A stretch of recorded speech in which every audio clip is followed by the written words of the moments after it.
Pag-usapan nga natin etong si Panelo at si PRRD mga bossing, ngayon itinatanggi nila 'no, na merong gentleman's agreement na nangyari sa West Philippine Sea, mga boss. Nung isang araw lang itong si Harry Roque, 'di ba, alam niyo naman kung ano yung pinagsasabi, 'di ba? Alam niyo naman po kung ano yung mga pinagsasabi 'no, ni Harry Roque nung sa mga live niya. So, una na diyan mga boss, meron namang gentleman's agreement. Lahat naman ng presidente, nagkaroon ng gentleman's agreement, 'no? Kaso, ang sabi niya nga is yung yung ano daw, yung administrasyon ni Pangulong Bongbong Marcos ay winawagayway daw kasi, 'no, nasisi pa ang ating pangulo. Winawagayway daw po kasi mga kababayan yung pagpapadala nung pang-repair doon sa ating, BRP Sierra Madre na nagsisilbing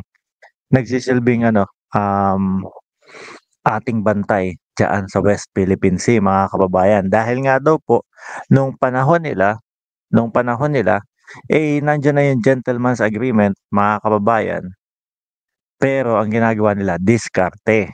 'Yan, malinaw na malinaw 'no? Rinig na rinig natin dun sa sinabi ni Harry Roque yon. Mga bossing, diskarte ang ginagawa namin. Ano daw po ba yung diskarte? Yung diskarteng tipong ipapasok nila ng pailalim yung mga pang-repair nung BRP Sierra Madre. Sabi ko, "Wait lang, yung diskarteng yun, diskarteng duwag yun, diskarteng takot yun."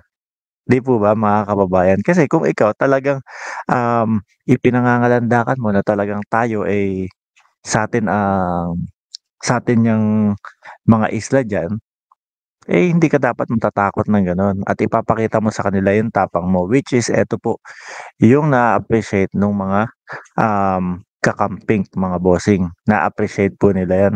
Nung oras na ba diyan sa Pilipinas? 4:43 in the morning 'no? Madaling araw pala kaya kaya pala ano, masyado pang maaga. Dito kasi sa Japan is, um,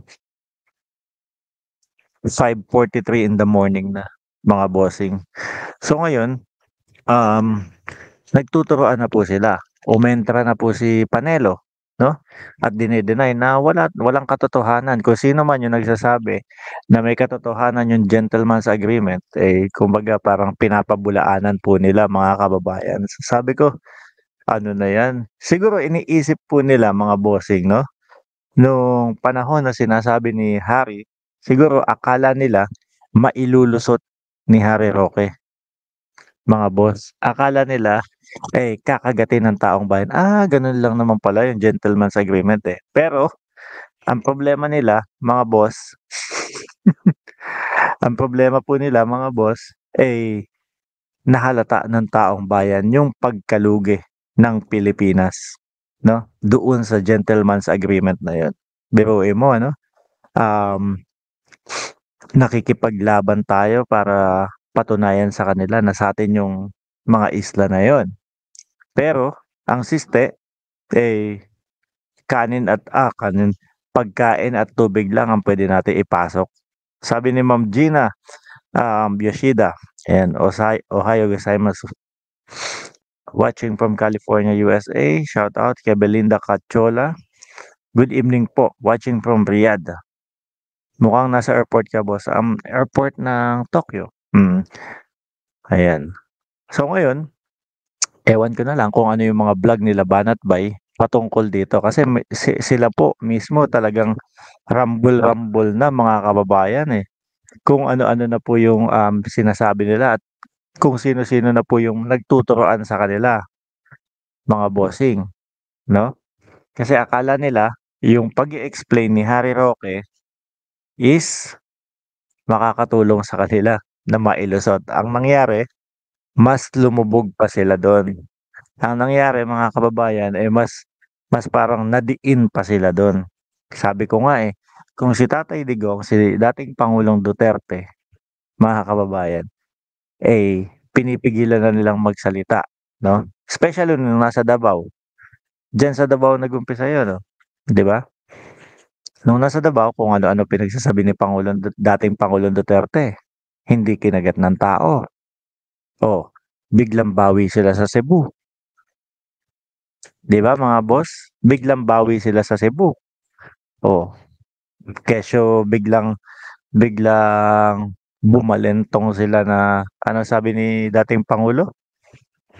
Okey naman 'yan si Marcos. Sabi ni BMB Emotera Vlog. Si Harry Roque kasi masyadong marites na 'yan. Ang hindi niya alam mas inilalaglag niya si Digong. 'Yan nga po ang iniisip ko, eh, 'no?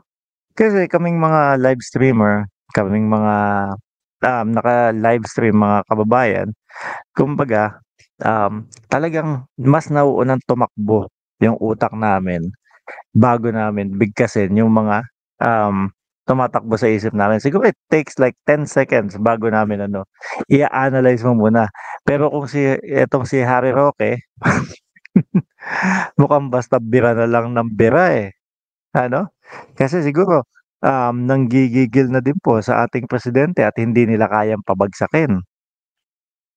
'Yun yung nakikita ko, kaya itong mga 'to, eh, lalong nahuhulog po sa Kumunoy. Kagaya niyan si Maharlika, oh, si Ma si Maharlika siguro iniisip niya sa una na, "Oh, okey lang, banat, banat, banat." Ta's nakakita yung views tumataas, "Oh, gumaganda yung views, ah."